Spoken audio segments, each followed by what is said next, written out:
दिशा पाटनी के पिता जगदीश पाटनी ने सीएम योगी से फोन पर बात की। इस दौरान सीएम ने उन्हें संवेदना व्यक्त की और आश्वासन दिया कि पूरा राज्य परिवार के साथ खड़ा है, साथ ही परिवार की सुरक्षा सुनिश्चित करने और किसी भी लापरवाही से बचने का भरोसा दिलाया।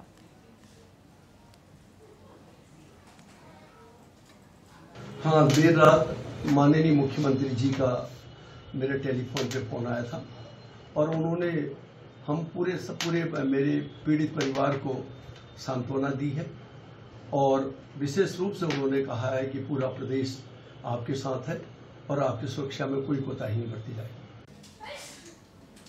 अमरोहा में रहने वाले एक विधवा महिला ने सपा नेता पर उसकी कृषि भूमि पर कब्जा करने का गंभीर आरोप लगाया है। पीड़िता नूर बी का कहना है कि गांव का ही एक दबंग और भूमाफिया प्रवृत्ति का सपा नेता उसकी लगभग 2 बीघा जमीन पर वर्षों से कब्जा जमाए हुए हैं। नूरबी ने बताया कि जब उसने अपनी जमीन वापस मांगी तो आरोपी नेता ने उसे झूठे मुकदमों में फंसाने और जान से मारने की धमकी दी। हालांकि नूरबी ने एक बार फिर एसडीएम को प्रार्थना पत्र देकर न्याय की गुहार लगाई है।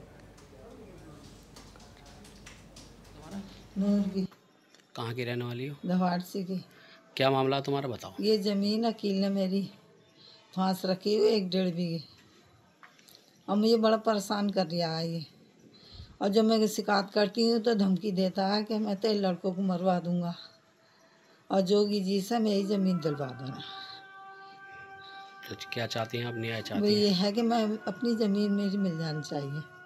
आपने कहीं इसकी वो भी दी है? बहुत दी है, बहुत, जहाँ पे भी दूँ वहीं कह दें ये पागल है। अच्छा, पागल कह के। कितने साल से? ये हो गए 10-11 साल हो गए।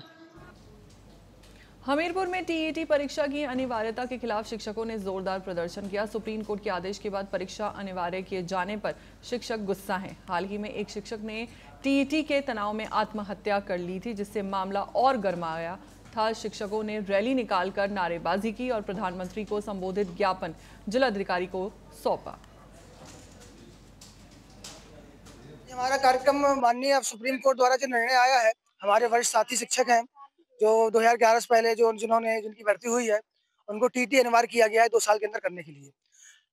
हमारा संगठन का धरना आज पूरे देश के समस्त जनपदों में माननीय प्रधानमंत्री जी को इसलिए दिया गया है ताकि वो कुछ भी करके, चाहे वो बिल पारित करें सदन में, चाहे पुनर्विचार याचिका दायर करें, ताकि हमारे शिक्षकों का भविष्य।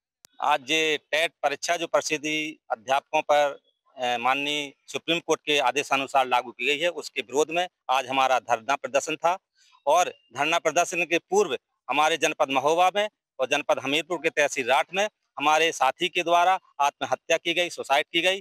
टेट जो मानसिक तनाव में रहे और उन्होंने बच्चों के द्वारा पूछा गया तो उन्होंने टेट का बताया और जो भी एविडेंस जाँच अधिकारी वहाँ गए थे तो उनको टेट से संबंधित रॉ मटेरियल पुस्तकें वगैरह मिली हैं। और इसी के विरोध में कि आगे हमारे किसी भी साथी के द्वारा इस तरह का कदम न उठाया जाए और इसका विरोध हमारे।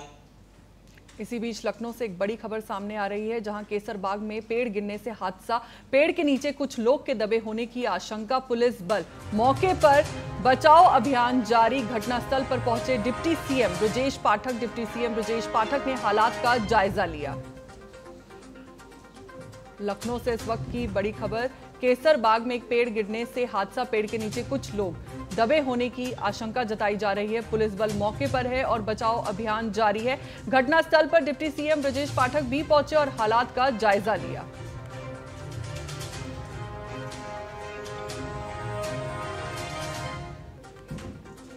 हमारे साथ ज्यादा जानकारी के साथ जुड़ चुके हैं नितिन सिंह, ब्यूरो चीफ। नितिन, आपसे जानना चाहेंगे सबसे पहले तो मौके पर हालात क्या है और रेस्क्यू ऑपरेशन किस स्थिति में है और साथ ही कितने लोगों के दबे होने की आशंका है? देखिए, लखनऊ में ये 150 साल पुराना पीपल का पेड़ है जो अचानक गिर गया है और हादसे में एक व्यक्ति की मौत और 10 लोगों से ज्यादा लोगों के मलबे में दबे होने की जो आशंका है वो जताई जा रही है।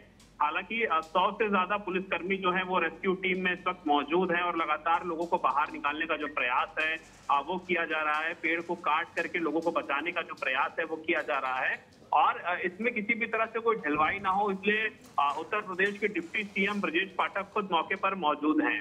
हादसा कैसरबाग के मछली मंडी इलाके में हुआ है। अचानक ये पेड़ जो था वो गिर गया, क्योंकि बरसात का मौसम है और इस तरह के जो हादसे हैं वो लगातार देखने को मिल रहे हैं। बहुत पुराना पेड़ था और ये पेड़ जब गिरा तो उसके जहां पर ये पेड़ गिरा तो उस जगह पर करीब 10 से ज्यादा लोग मौजूद थे जिनके ऊपर ये पेड़ गिरा है। और बताया जा रहा है कि कई सारी यहाँ पर जो गुमटियां हैं वो भी जमींदोज हो गई हैं और कई सारे जो लोग हैं इनके दबे होने की जो खबर है वो निकलकर सामने आई है। फिलहाल रेस्क्यू टीम जो है वो वहां पर मौजूद है और लगातार लोगों को जो बचाने का प्रयास है वो किया जा रहा है। जी नितिन, ये भी जानना चाहेंगे कि डिप्टी सीएम के पहुंचने के बाद प्रशासन को क्या नए निर्देश दिए गए हैं और साथ ही दबे हुए लोगों की हालत को लेकर क्या कोई जानकारी मिली है? देखिए, जो लोग दबे हुए बताया जा रहा है कि करीब 10 के करीब लोग अभी भी इस मलबे में दबे हुए हैं। लगातार जो रेस्क्यू टीम है वो लगी हुई है। जो भी घायल हैं उनको तत्काल इलाज के लिए लखनऊ के बलरामपुर अस्पताल, के अस्पताल और सिविल अस्पताल भेजा जा रहा है ताकि उनका सही तरीके से सही समय पर इलाज हो सके और जानें बचाई जा सके। एक व्यक्ति की जान गई है ऐसा ये भी बताया जा रहा है। फिलहाल ब्रजेश पाठक मौके पर मौजूद थे। ब्रजेश पाठक ने अधिकारियों को बड़े पैमाने पर रेस्क्यू ऑपरेशन करने का जो निर्देश है वो दिया है और ये कहा है कि ज्यादा से ज्यादा जो टीमें इसमें लगाई जा सकती हैं वो लगाई जाएं और इसके अलावा लोगों को सही समय पर अस्पताल पहुंचाया जाए ताकि जिनकी भी जानें बच सकती हैं उनकी जानें बचाई जाए। हालांकि ये जो घटना है काफी गंभीर है क्योंकि ये पेड़ काफी पुराना था, अचानक से गिर गया और जब ये गिरा तो वहां पर काफी लोग मौजूद थे। जी शुक्रिया नितिन, आपका पूरी जानकारी साझा करने के लिए।